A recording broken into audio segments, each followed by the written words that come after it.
Hello guys, welcome to my channel Tarun lab. दोस्तों, electrical wires के बारे में तो हम सभी जानते हैं। ये हमारे घरों की इलेक्ट्रिकल वायरिंग में यूज होती हैं और इलेक्ट्रिकल अप्लायंसेस के अंदर भी इस्तेमाल होती हैं। कुछ टाइप इनके साइजेस के अकॉर्डिंग होते हैं, जैसे 1.5 square mm, 2.5 square mm, 4 square mm, 6 square mm। कुछ इनके मटेरियल के अकॉर्डिंग होती हैं, जैसे एल्युमिनियम वायर, कॉपर वायर। कुछ टाइप्स इनके यूज के अकॉर्डिंग होते हैं, जैसे ट्रांसमिशन लाइन वायर्स और घरों के लिए डोमेस्टिक वायरिंग। इस वीडियो में हम दो और इम्पोर्टेंट टाइप्स की वायर के बारे में समझेंगे, स्ट्रैंडेड वायर्स और सॉलिड वायर्स। ये क्या होती हैं, इनमें क्या अंतर होता है और ये कहाँ पर यूज होती हैं। तो चलिए दोस्तों, बढ़ते हैं वीडियो की ओर।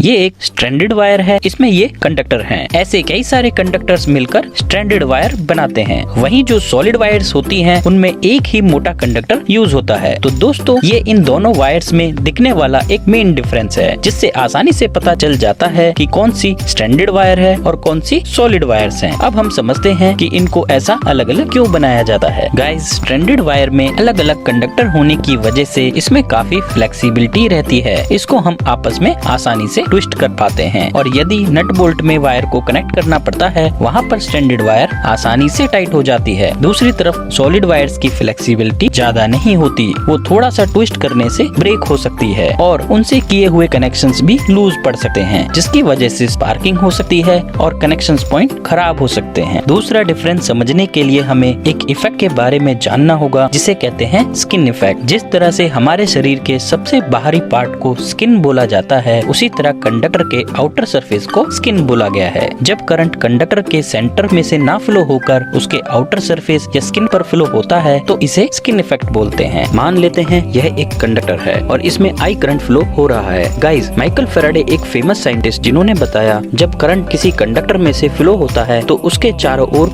मैग्नेटिक फील्ड बनता है। यह करंट समय के साथ साथ बदलता है, जैसा कि एसी सप्लाई में पॉसिबल है, डीसी सप्लाई में नहीं। डीसी होता है डायरेक्ट करंट, यहाँ करंट की वैल्यू फिक्स होती है।